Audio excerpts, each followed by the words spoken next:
जय हिंद, वंदे मातरम। प्यारे साथियों एक बार फिर से आप सभी के लिए लेकर आ चुका हूं मैं एयरफोर्स नॉन कंपोनेंट परीक्षा 2024 से रिलेटेड जीके और इंग्लिश के मोस्ट इंपोर्टेंट क्वेश्चनों की एक नई वीडियो।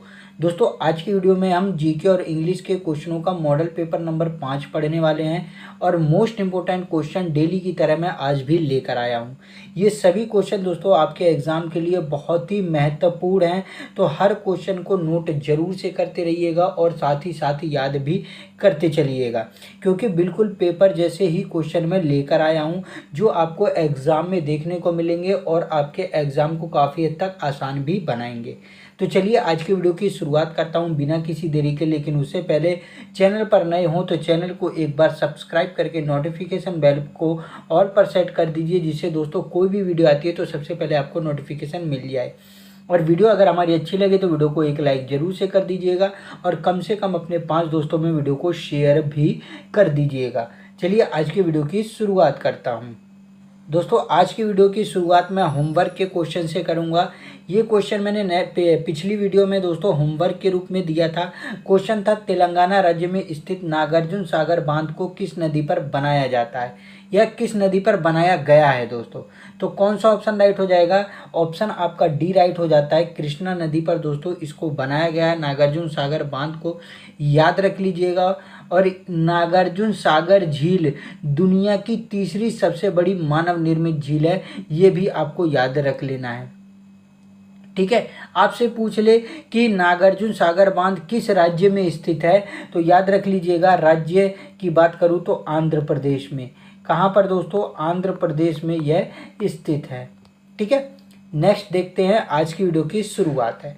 पहला क्वेश्चन है दोस्तों, अजंता के भित्ति चित्रों में से निम्न में से किस विशेषता को प्रस्तुत किया गया है? अजंता के जो भित्ति चित्र थे उसमें किस उसको प्रस्तुत किया गया है, किस विशेषता को दिखाया गया है? कौन सा ऑप्शन आपका राइट हो जाएगा? तो दोस्तों, जो अजंता के भित्ति चित्र बनाए गए थे उसमें दोस्तों महावीर के उपदेश आपको देखने को मिलेंगे। महावीर के उपदेशों को दिखाया गया है।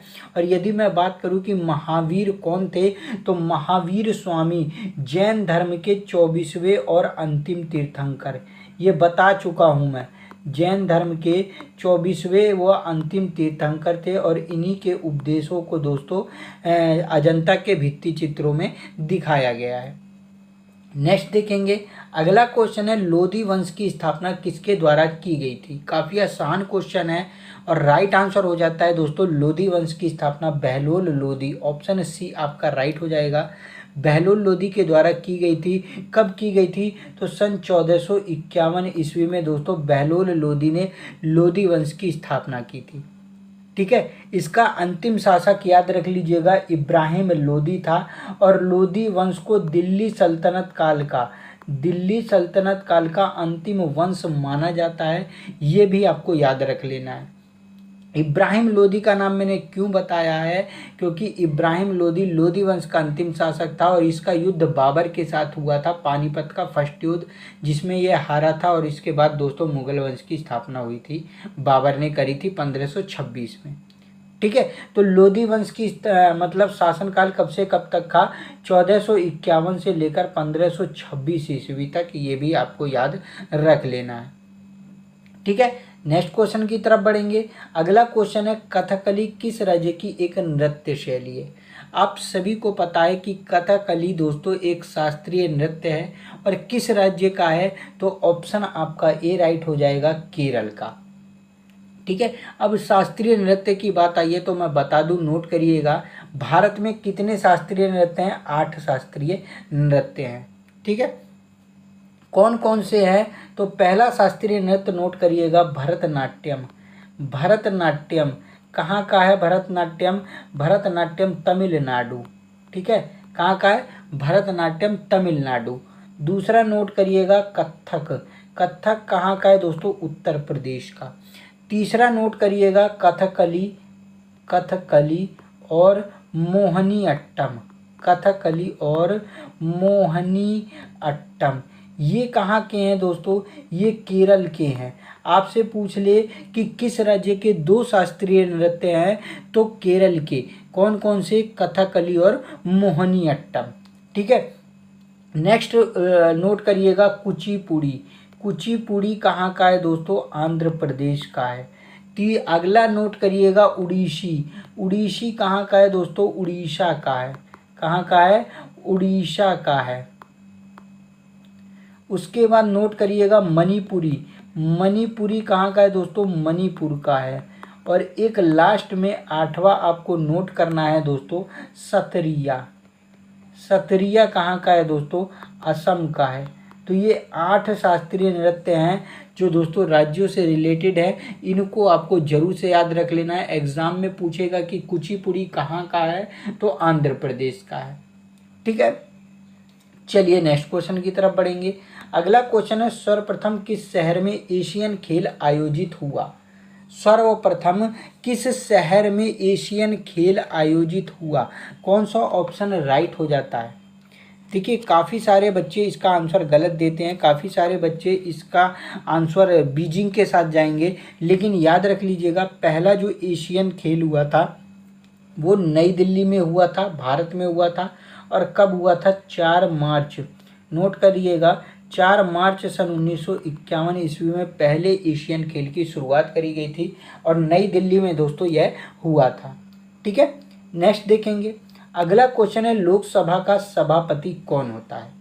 क्वेश्चन आपसे पूछता है कि राज्यसभा का, तो राज्यसभा का आपको पता है उपराष्ट्रपति होता है। लेकिन यहाँ पर लोकसभा का पूछा गया है, तो लोकसभा का सभापति दोस्तों लोकसभा का अध्यक्ष होता है। ऑप्शन ए राइट हो जाएगा।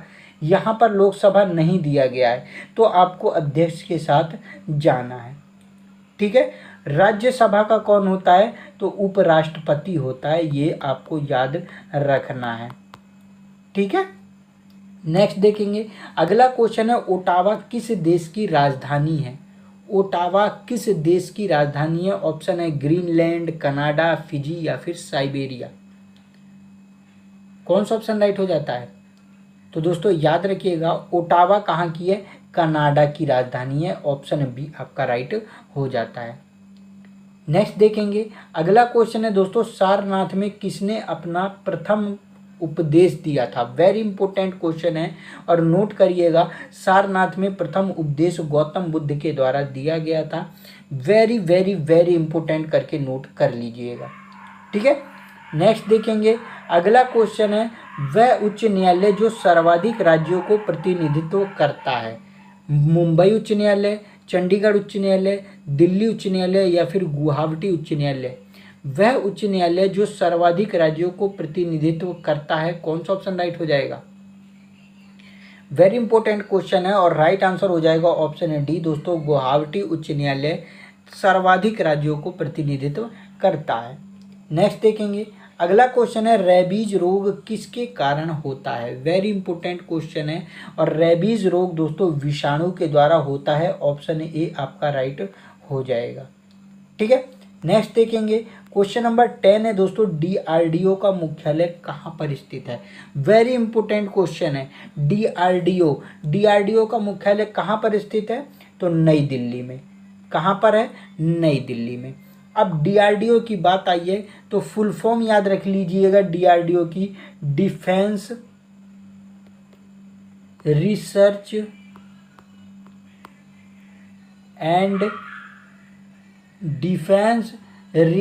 एंड डेवलपमेंट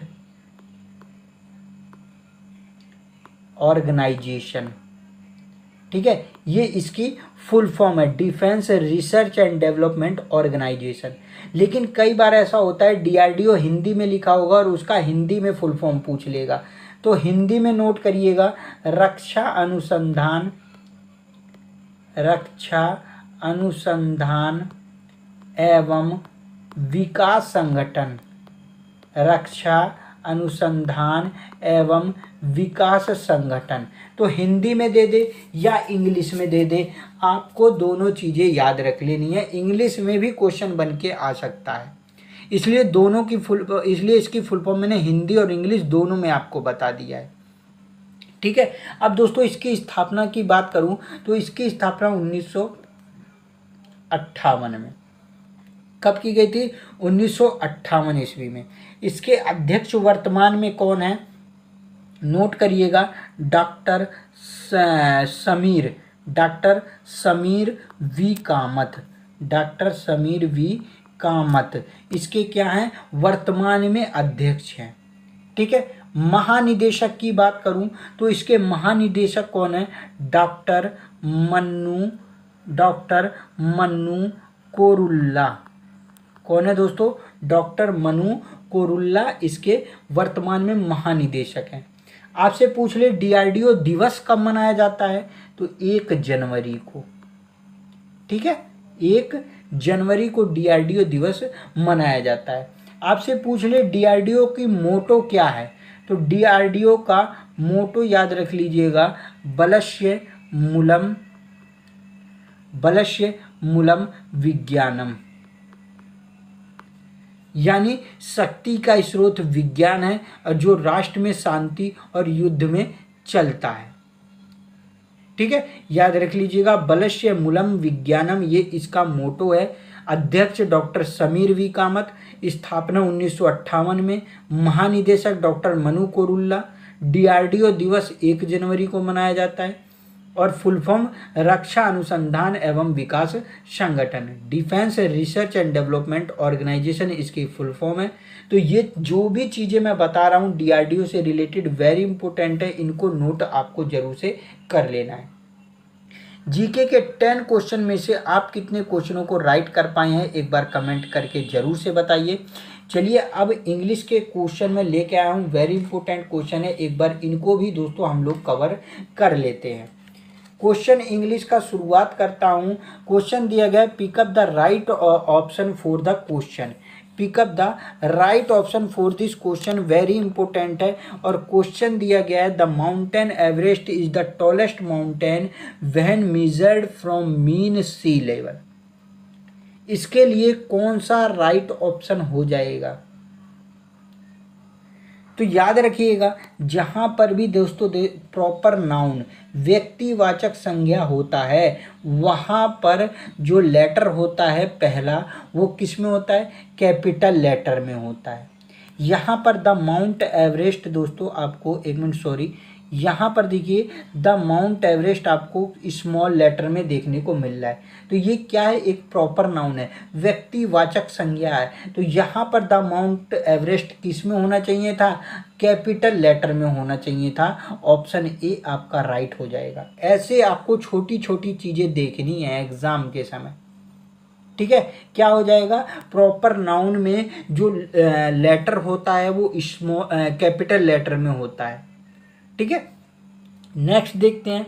अगला क्वेश्चन है, pick up the right option for the question, I wish I had a job, I am a great worker and I need the money. कौन सा ऑप्शन यहां पर राइट हो जाएगा, देखिए याद रख लीजिए जब दो बातें की जाए तो उसको दोस्तों कॉमा के द्वारा प्रयोग किया जाता है, कॉमा के द्वारा दिखाया जाता है। जैसे यहाँ पर बोला गया आई wish I had a job, ये अलग बात हो गई, और I am great worker and I need the money ये अलग बात हो गई। तो जब दो बातें आपको देखने को मिल रही हैं तो दोनों किससे होंगी, कॉमा से दिखाई जाएंगी। तो यहाँ पर ऑप्शन कौन सा राइट हो जाएगा, ऑप्शन ए राइट हो जाएगा। जॉब लिखा जाएगा और उसके बाद कॉमा होगा। ठीक है, I wish I had a job comma I am a great worker and I need the money. ये एंड के साथ जुड़ गया है इसलिए यहाँ पर कॉमा आपको देखने को नहीं मिलेगा, लेकिन यहाँ कोई एंड नहीं लगा है इसलिए दोस्तों यहाँ पर आपको कॉमा देखने को मिलेगा। ठीक है, नेक्स्ट देखेंगे। अगला क्वेश्चन है, यहाँ पर वही दे दिया है। नेक्स्ट क्वेश्चन में देखता हूँ, question number 13, if I could have, क्या लिखा हुआ है दोस्तों यहाँ पर, रिपीटेड होना चाहिए था, ये रिपीटेड होना चाहिए था। If I could have repeated the project I would have done things differently. कौन सा ऑप्शन यहाँ पर राइट होना है, देखिए फिर से वही चीज आपको ध्यान देनी है। If I could have repeated the project, ये बात यहाँ पर है। अगली बात इसने फिर बोली है I would have done things differently. ठीक है, दो चीजें दिखाई गई हैं तो दोनों चीजें क्या होंगी, कॉमा के साथ। तो यहां पर प्रोजेक्ट के बाद क्या लग जाएगा दोस्तों, कॉमा लग जाएगा। ऑप्शन बी आपका राइट हो जाएगा। ठीक है, नेक्स्ट देखते हैं। अगला क्वेश्चन है, pick up the right option for the question. A baby always likes to snuggle up to his mother to keep it warm. Warm दोस्तों किस तरीके से लिखा गया है, देखिए सेंटेंस को काफ़ी ध्यान से आपको पढ़ना है और काफ़ी आसान क्वेश्चन है। यदि मैं बात करूं यहाँ पर कीप इट वार्म, तो कीप इट वार्म के बाद दोस्तों यहाँ पर फुल स्टॉप आपको देखने को नहीं मिला। यहाँ पर कोई क्वेश्चन तो किया नहीं गया है कि क्वेश्चन मार्क देखने को मिलेगा या कॉमा देखने को मिलेगा या इस तरीके का देखने को मिले। यहाँ पर एक टेंस को ख़त्म किया गया और जहाँ टेंस ख़त्म होता है वहाँ फुल स्टॉप होता है, तो ऑप्शन आपका सी राइट हो जाएगा। वार्म के बाद यहाँ पर दोस्तों फुल स्टॉप लगना है। ठीक है, ये छोटी चीज़ें आपको देखनी है, छोटी छोटी चीज़ें देखोगे तभी क्वेश्चन सही कर पाओगे, नहीं तो क्वेश्चन गलत हो जाना है। ठीक है, नेक्स्ट देखते हैं। चलिए अगला क्वेश्चन यहाँ पर फिल इन द ब्लैंक्स लेके आए हूँ। आई received this message dash 8 o'clock dash the morning. कौन सा ऑप्शन राइट हो जाएगा? आई received this message dash 8 o'clock dash the morning.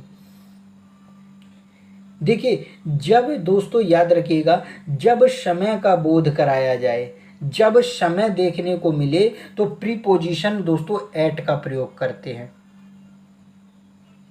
किसका प्रयोग करते हैं? एट का प्रयोग करते हैं। लेकिन आपको मॉर्निंग, इवनिंग, आफ्टरनून ये चीज़ देखने को मिले तो वहाँ प्रीपोजिशन इन का प्रयोग किया जाता है।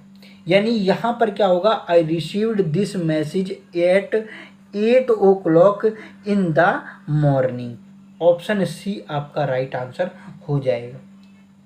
ठीक है, नेक्स्ट देखते हैं। अगला क्वेश्चन देखते हैं कर पाते हैं कि नहीं।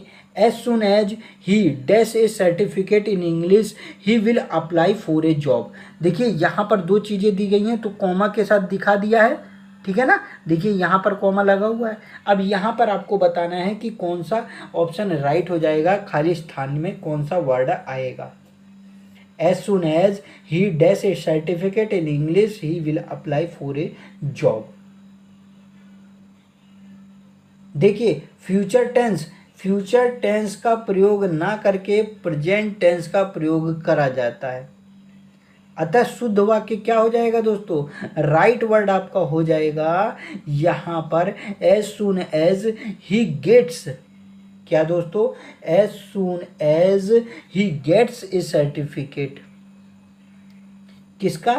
प्रेजेंट टेंस का यहाँ पर प्रयोग किया जाएगा।